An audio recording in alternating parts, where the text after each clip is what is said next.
Erica, and I'm training for a 5K race. As you can see, I've been training all day, so as my grandma would say, I'm a little glowy. If you've ever run a 5K, you know it takes a lot more than popping off a couch and putting your running shoes on, okay? It takes commitment. Commitment is making a plan and putting it into practice. And my plan is not just running around a lot. I mean, I've got to train and what I'm calling the 3 S's. Speed, strength, smarts. So there's running, yes, but I'm also working on my strength. And running takes a lot out of you. I just can't take it. Woo! It's so tired. Your body's gonna wanna give up. Ow. But I'm going to train my brain to keep running the race no matter what. Like right now, my body is telling me not to eat this kale because it looks gross. But my brain tells me that kale is good for giving my body energy. So, here goes. Come on, brain! Eat! I can't do it! I can't do it! Maybe I can find some easier ways to train my brain. In today's story, the Apostle Paul wrote about training for a different kind of race. No kale involved. What? No, no, no, no, no, no! The Bible. It's 66 books of history, stories, letters, and poetry that fit together to form God's one big story. The epic adventure of how He created us and loves us so much that He made a way to rescue us. As we travel through the Bible, from Genesis to Revelation, we discover people who met God and found their lives changed forever. Now, for an amazing story inspired by the book of 1 Corinthians. Chapter 9, verses 24 through 25. Did you know that some writers of the Bible talk sports? Well, not every sport, but at least one that you are familiar with. Yep, running. Running has been around ever since, well, since God created people. In fact, the Apostle Paul uses running as an example in one of his letters to the church in Corinth. In a race, all the runners run, but only one gets the prize.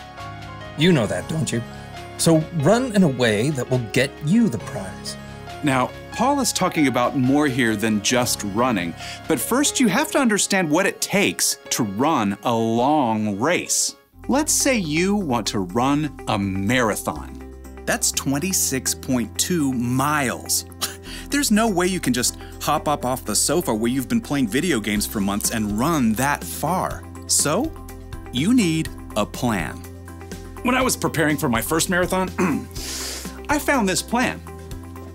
I started training more than 4 months ahead of the race, and I started with just a few miles at a time. Once you've got a plan, well, then you gotta move. That means short runs, long runs, and cross-training to work other muscles and prevent injury. Next up, you've got to fuel. Plenty of water, of course. Plus, you need healthy carbs for your long runs like bananas.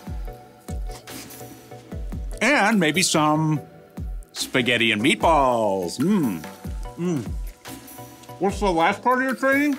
Get ready for it. Rest. If you don't rest and let your body recover, you'll get burnt out or injured. The last few days before a marathon, you don't even run at all. Oh, yeah. Running a long race is no joke. But Paul says what we're doing right now, you and me, is even more important. All who take part in the games train hard. They do it to get a crown that will not last. But we do it to get a crown that will last forever. So I do not run like someone who doesn't run toward the finish line. I do not fight like a boxer who hits nothing but air. Paul packs a lot of weight into just a few sentences. Whether you planned it or not, we are all running a race right now. Okay, so that's a little crazy. Clearly, I'm standing here talking to you, and you aren't outside running laps either. But Paula is talking about a way of life, a journey. We're all focused on the finish line, life forever with Jesus, but in the meantime, every step along the way is important as we live out what matters most.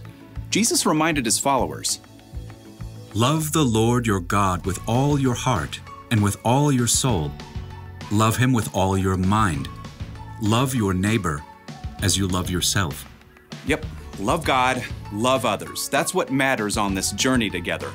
But just like you can't skip from jogging 1 lap around the school gym to running a 26.2-mile race, you're gonna need some practice. Your Love God, Love Others marathon needs a training plan. Now, none of us have it all figured out, but here are 4 important things to start with. In fact, you may already be doing some of them. First point, hear. God is the master teller of this amazing story.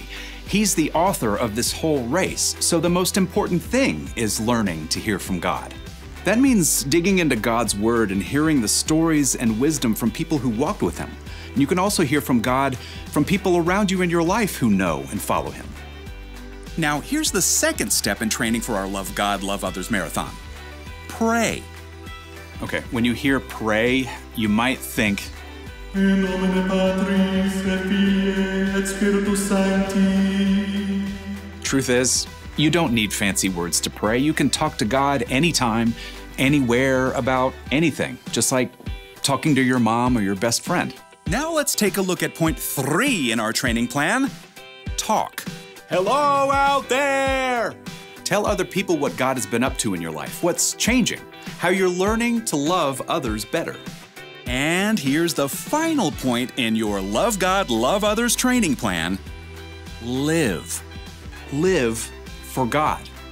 Let His love fill up every part of your life, at home, at school, at church, even when your dad makes you stop reading your book to play a game with your little sister.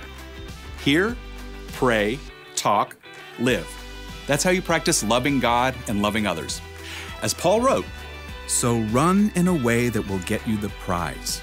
We do it to get a crown that will last forever. And when you do, you will live out Paul's wisdom to the Corinthians and win the race.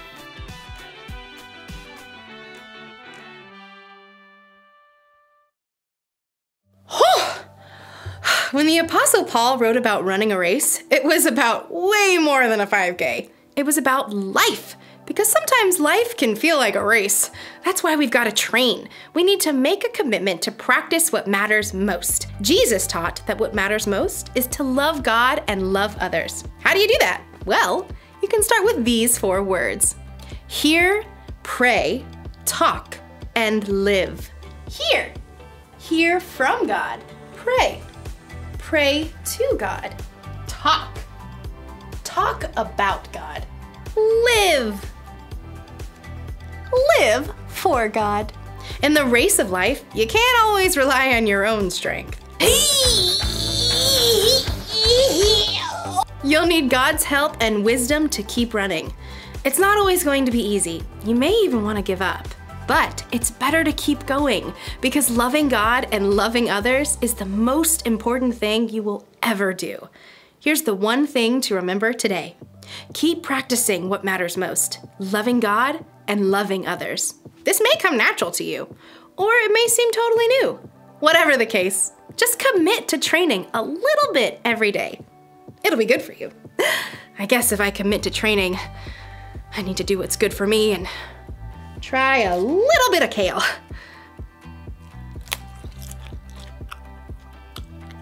Hey, that's not bad. I feel more energetic already. Oh yeah, here we go. I'm ready.